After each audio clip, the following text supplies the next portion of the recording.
All I was told is that this girl he was dating before I appeared got stabbed 14 times. In the United States of America, there are special police departments dealing with unsolved cases like these. In this country, there are over 100,000 of them, and only 1% of them ever get closed. This happened 41 years ago, so I get scared every time someone shows up at my house. This is the story of the tragic life of a mother and her little child. A tale of desperate searches for the killer and a struggle against injustice for 46 years. If you could tell her daughter Lauren anything in the world right now, what would you say to her?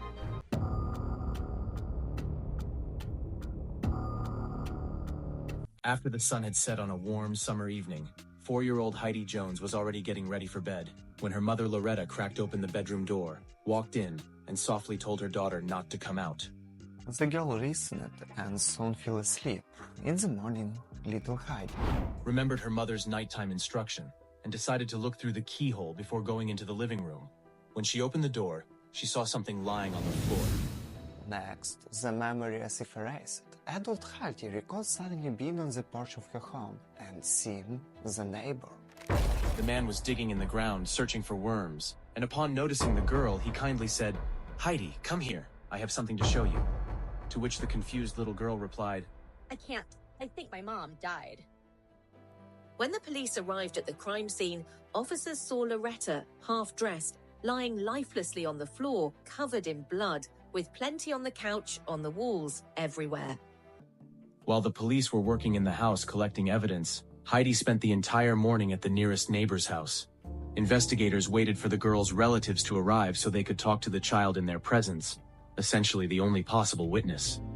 When Heidi's grandparents were there, detectives carefully questioned the girl about what she saw and heard the previous night. A 4-year-old child, of course, couldn't tell much, but even then, Heidi was sure her mom didn't scream, cry, or call for help. Also, the officers asked Heidi's grandparents, and the little girl stubbornly insisted on one thing, that Tom did it. So the investigation had a name, just Tom. No last name, photo, or description. That's all the little girl could remember about the person who took her mother away. But it said a lot. Tom was indeed someone who often met with Loretta and visited her home. The girl was sure that on that night, behind the children's room door, it was him. While friends and relatives of the deceased were trying to remember anyone familiar named Tom, detectives got a new lead. The incident happened the same night, literally 3 blocks away from the Loretta house. That evening, 10-year-old Lori Kulu was riding her bike around the house. Her older brother was playing ball with his friend. At some point, Lori turned the corner again and noticed that the boys had entered the house. It was getting dark, and Lori decided to follow them. But when she headed towards the house, a man on the street blocked her path.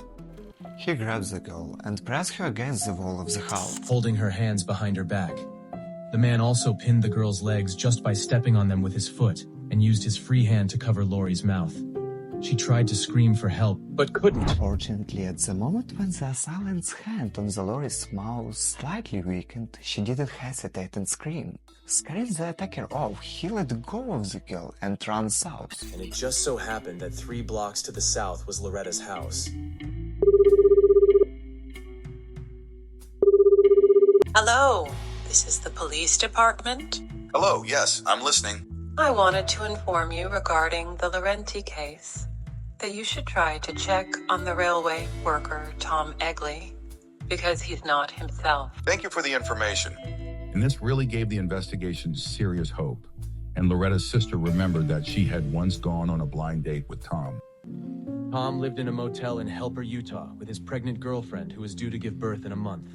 Detectives took Egley and brought him to the sheriff's office for questioning. Of course, the man denied guilt and told his version of where he was that night. According to Tom, he was given a ride by a couple of teenagers in a car and dropped off at Price in a small local diner. Egley grabbed a burger, sat on the curb, and ate it.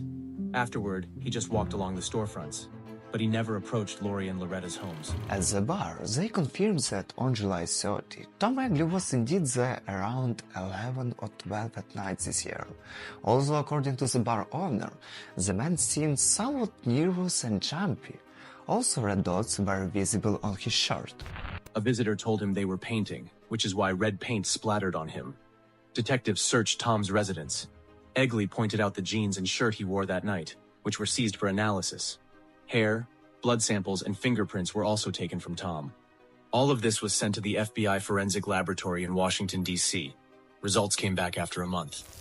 The fibers found on Tom's clothing matched samples from Loretta's carpet, and he was arrested.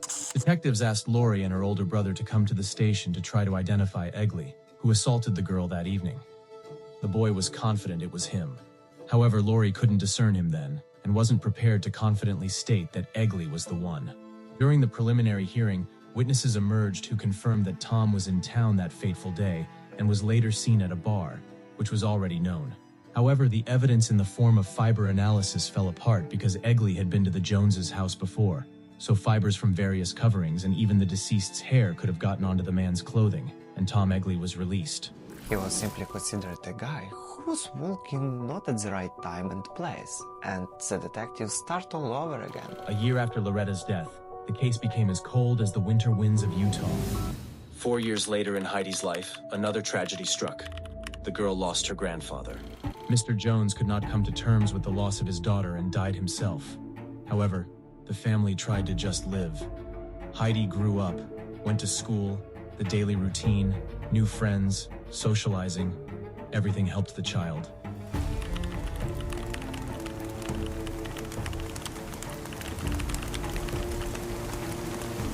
And it hurt the girl.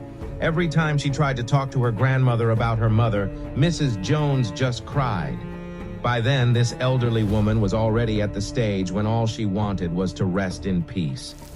But Heidi didn't want her mother cases to be forgotten. In 1989, young Jones started a whole company writing letters to various authorities, to the police chief, to the sheriff's office of Carbon County, to the FBI. But it seemed that the more desperate Heidi was to achieve her goal, the more obstacles appeared in front of her. So, at some point, she hid all her notes and letters in a folder, hoping to return to them someday. And you know, Heidi returned to her attempts repeatedly despite all the advice from her relatives to just let it go. Loretta's daughter kept saying, "I can't." Over time, Heidi returned to Utah, but even here, her attempts to unravel the mystery of her mother's death failed one after another. All conversations with various authorities boiled down to one thing. We did everything we could, but there are no more leads. Unexpectedly, the least pleasant incident helped the girl. On the 4th of July, Heidi's car was stolen. Upset, she posted about it on Facebook. A school acquaintance named David replied, "Oh, I wish I was closer. I could have helped." Heidi had met David Breuer in high school. And as it turned out, during the conversation about the stolen car, He now worked in the Carbon County Sheriff's Office in Price, Utah. Of course, Jones immediately remembered that her mother's case belonged to the Carbon County Sheriff's Office. She called David and told him her mother's story. The man agreed to help, and after their personal meeting, he began to search the archives for case materials.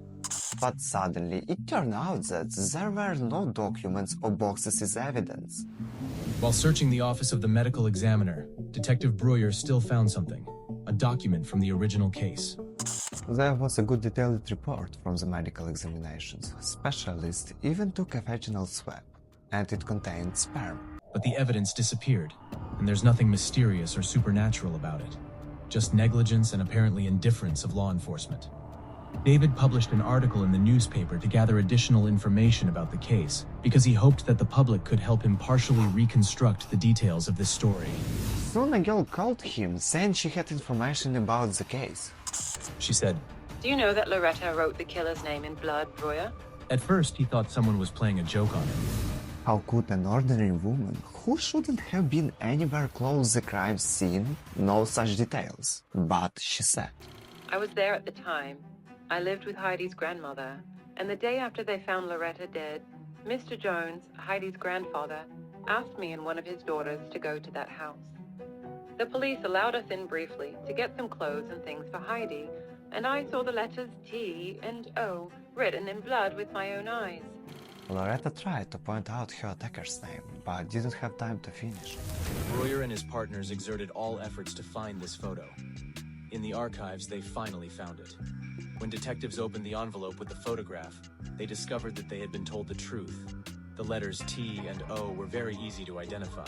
They were undoubtedly not random smudges with bloody fingers. Breyer began communicating with all living witnesses who gave testimony during the hearings on the Angley case in 1917, and with one witness who didn't testify, Marcia Hidalgo, Angley's former girlfriend. All I was told was that the girl he was seeing before me received 14 stab wounds. What do you remember about that night? Well, you know, I was pregnant. I waited for him, but he didn't come. It was late. Tom Angley came home around 3 a.m. I understand this case. I'm asking, where were you? And he says, I'm here now. After he took a bath, he bathed in his clothes. Yes, in his clothes. The next day, he simply took the clothes to the laundry, where there was a barrel for burning trash, and threw them in. Breuer had to report back to Tom that the detailed story relates to him again. Okay, it's now 11:35. I'm approaching the residence of Thomas Edward Egley for an interview. Tom Angley was found in a town called Rockford, Colorado. Could you spare us some of your time so we can discuss with you some questions about what happened in Carbon County many years ago? In Carbon County? Well, if you have any guesses why we could have come here? Well, many years ago, one of my ex-girlfriends died. They arrested me for it, but then they released me. Tom started telling the story again, the same one. I stopped there at the entrance or near it and got myself a hamburger. I remember sitting on the curb and eating it. There was nothing else to do, so I headed back. Marcia was at the hotel. She was pregnant, and she knew I left. Loretta's daughter, she honestly pointed to you back then? Well, yes, she knew my name. I used to be there. Breuer was asking Angley provocative questions. Do you think this person deserves to go to prison? It depends on whether he did it again or not, you know? Anyway, the detectives left with nothing. If you remember anything, please call. 40 years passed, and Breuer couldn't do anything. He understood that it was Tom, but there wasn't enough evidence. In 2016, Detective Breuer presented Dolores Jones at a regional cold case seminar, and then a woman from a private forensic laboratory stood up and said they had extracted DNA from people over 50 years old from graves. So, with current scientific progress, it made sense to exhume Loretta's body. Heidi replied unequivocally, "Give me a shovel, I'll help dig." But when the specialists pulled the body out from under the ground, water started flowing from the crypt. The medical examiner looked at it and said, "No, we won't find any DNA here." David Breuer decided not to give up, but to bluff. He called a newspaper and told a familiar journalist that he had a suspect from his region and that they had found DNA on the victim's body as a result of the exhumation. Essentially, David didn't really need the DNA. It was enough to make Tom think that the analysis existed. This sensation brought David an unexpected call from Lizzie Carter. Hi. I knew that it was Tom who killed Loretta. Fine. We just want to lure him out so that he confesses. Well then, let me help. I can be an undercover agent.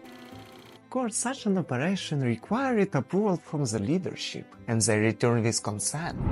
Liza's husband was a police officer, and Tom knew her spouse had left town for training for a few days, which became part of the plan. Can I smoke here, Tom? Sure. Lisa approached Tom with the pretense of supporting her husband. I'm already sick of him. If he finds out where I've been, it's over for me. She explained to Egley that her husband was training in Utah, and supposedly during this training, the story of Loretta Jones and Tom was a topic of discussion. And most importantly, Tom is being considered a suspect in this crime not in the retrospect, but now, these days. I told him I've known him for over 20 years. My husband says Tom seemed to be in the wrong place. I asked what evidence they have against him, and he says they still have swabs from that night when it all happened, taken by the medical examiners during the autopsy. Okay, but I don't know how they could have DNA. And Lisa mentioned that she believes it's important to protect him because he's father's friend. How far did Loretta live from that diner? Not very far, I think. Lisa continues to play her role and slowly leads him towards a small admission.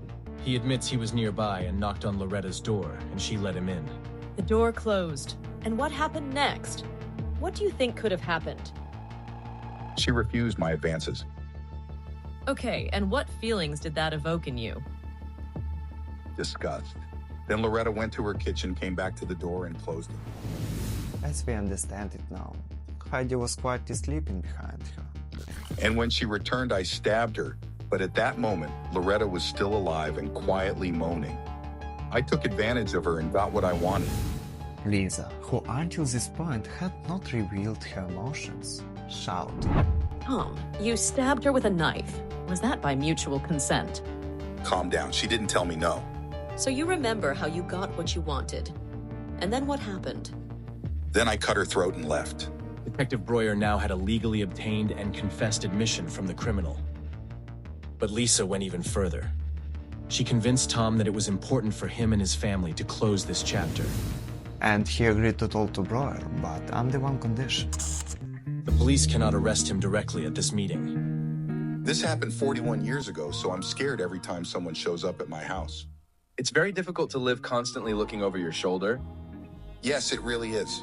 He agreed to confess to the death of Loretta Jones on the condition that they wouldn't force him to confess, and that Thomas Edward Egley was convicted and received 10 life sentences for the murder of Loretta Jones.